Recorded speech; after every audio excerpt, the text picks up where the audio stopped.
Hello. Am I dressed too formally for you today?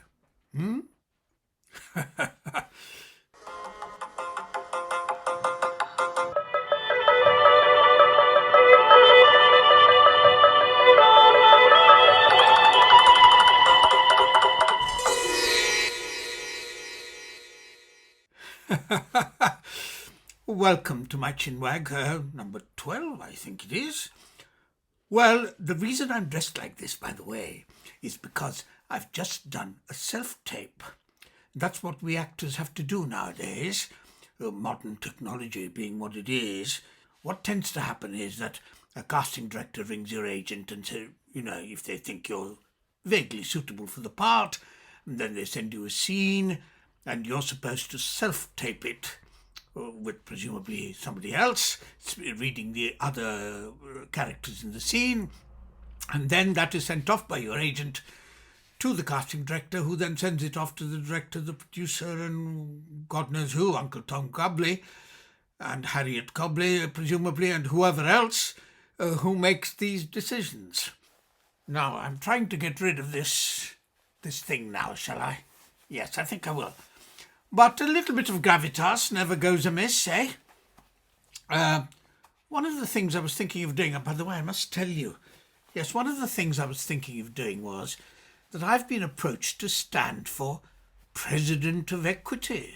Sounds quite grand, doesn't it? Thanks to Dave Eager, who once took Equity to the High Court on this subject, the President of Equity now has to be elected by all the members.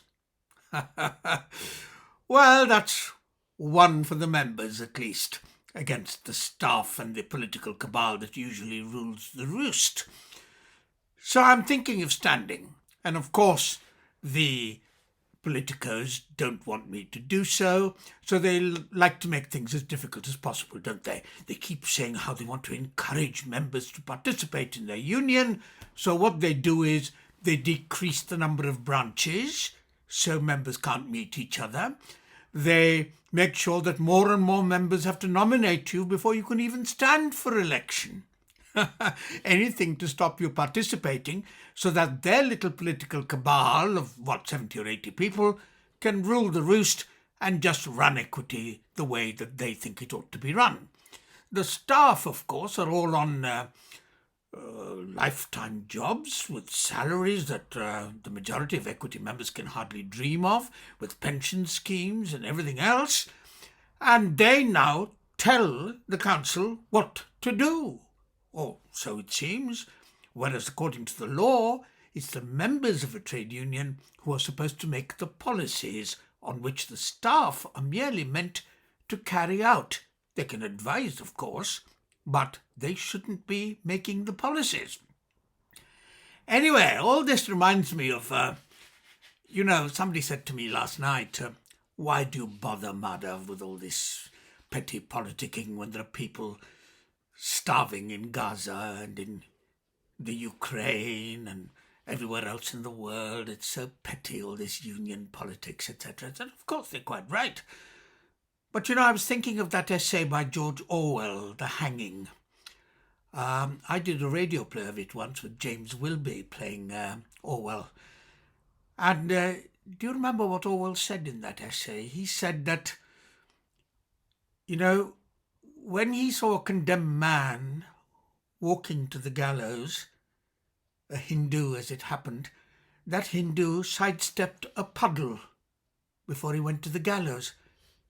And that was what persuaded Orwell that a death penalty was a stupid thing to do.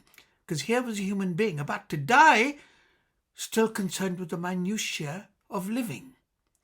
So out of little acorns, great oaks grow and all that.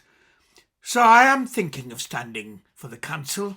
That is, if I can get, say, about 100 members to nominate me or something, because then they can't stop me standing from an election.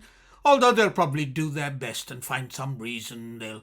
They'll start a disciplinary hearing against me, or they will say I'm bringing the union into disrepute or something else. So if you fancy it, if you're an Equity member, or if you know any Equity members, please get them to nominate me. All they have to do is contact me at one of my email addresses and give me their Equity number, And I can send that on to Equity saying that they're willing to nominate me. And nominating me as a candidate doesn't mean that you can't nominate other people if you want to. And also nominating me doesn't mean that you're forced to vote for me. At least you're letting me contest the election. It makes a point, however small, to the bureaucrats who are taking over the lives of us artists in a way that I think is pretty unconscionable, really. Well, thanks for listening. Bye.